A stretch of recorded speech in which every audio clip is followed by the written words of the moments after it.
Hello students, today I am going to explain you how will you correct this sentence. So at first you have to read the sentence carefully. After that you have to follow the rules. Okay?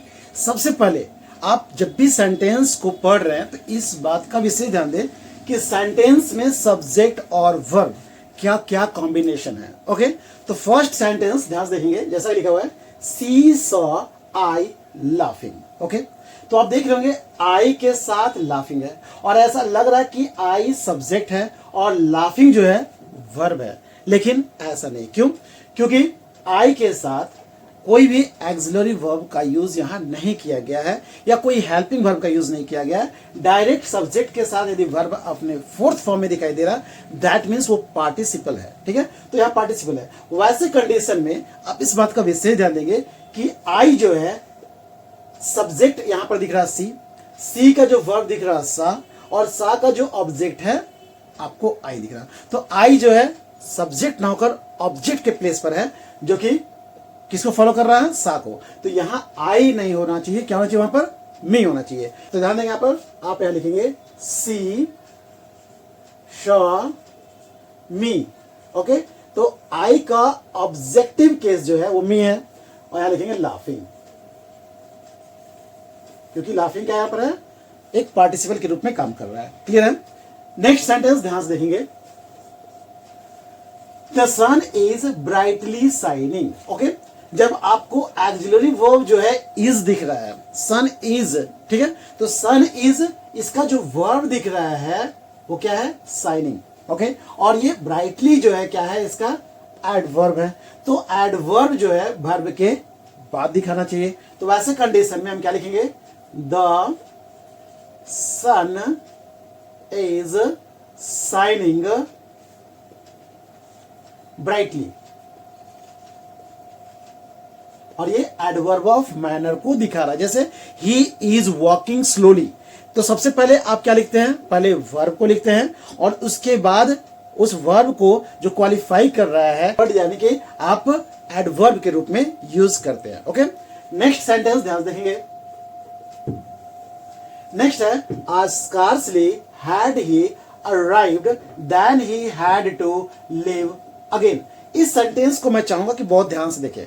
आप देख रहे हैं एक condition में यहां बताया गया है कि वो जैसे आया ही था कि उसे जाना पड़ा. अब आप ध्यान से देखेंगे क्या ये हैड जो है वर्ब का थर्ड फॉर्म, इसके बाद हैड के बाद जो होना चाहिए क्या आपको दिख रहा है?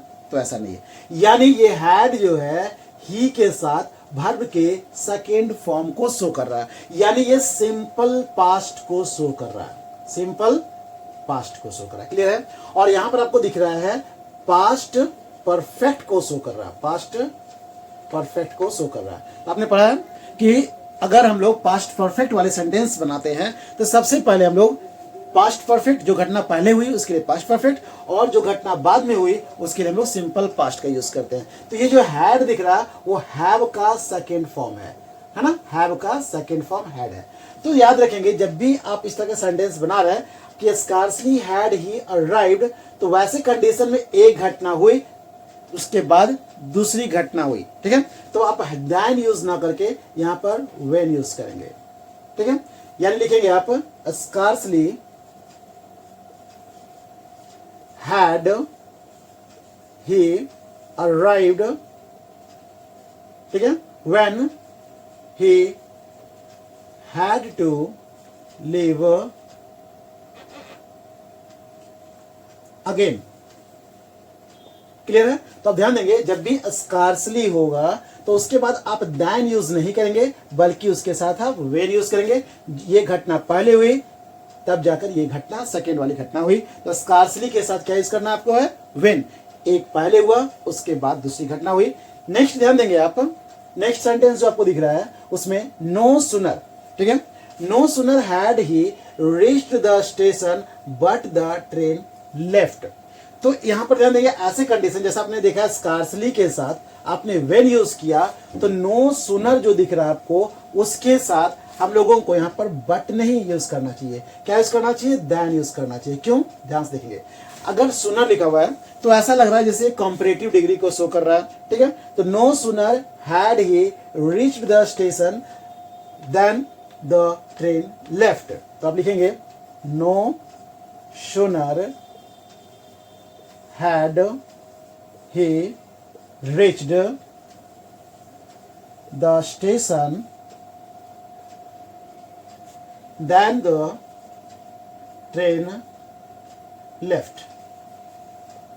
तब ध्यान देंगे कि जब भी आप स्कार्सली यूज कर रहे हैं तो उसके साथ व्हेन यूज करेंगे, और अगर नो सूनर यूज कर रहे हैं तो उसके साथ देन यूज करेंगे। और जैसा कि मैंने बताया आपको कि no sooner as a comparative degree की तरह दिख रहा है, तो कंपैरेटिव डिग्री हम लोग क्या यूज करते हैं, देन यूज करते हैं। तो आप ऐसे भी याद रख सकते हैं इसको कि नो सूनर के साथ then.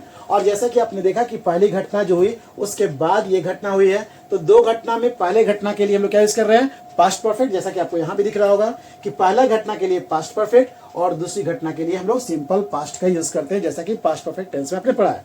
Next, he neither agreed to my proposal nor to his.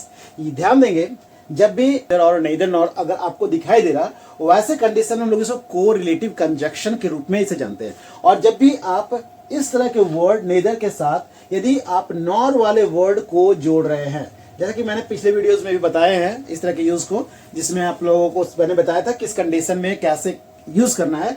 तो ध्यान देंगे नेदर के साथ यदि नॉर है तो ध्यान देंगे नॉर के साथ आपको क्या दिख रहा है, टू एक प्रीपोजिशन दिख रहा है।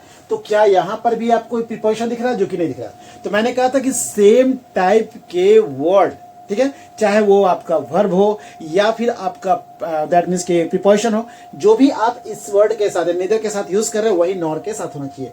आप देख रहे होंगे कि वर्ब आपका एक ही यूज हो रहा है एग्रीड, और आगे वर्ब आपका नहीं यूज हो रहा। तो वैसे कंडीशन में आप यहां पर क्या करेंगे, एग्रीड को पहले करेंगे, ठीक है। तो आप क्या लिखेंगे, he agreed neither to my proposal nor to his। तो आपने देखा कि अब नेदर के साथ यहां पर टू दिख रहा है आपको, तो नॉर के साथ भी ट्रू दिख रहा है। तो आपने देखा कि जब भी आप सेंटेंस बना रहे हैं, that means when you are making a sentence, on that time you have to focus this sentence carefully.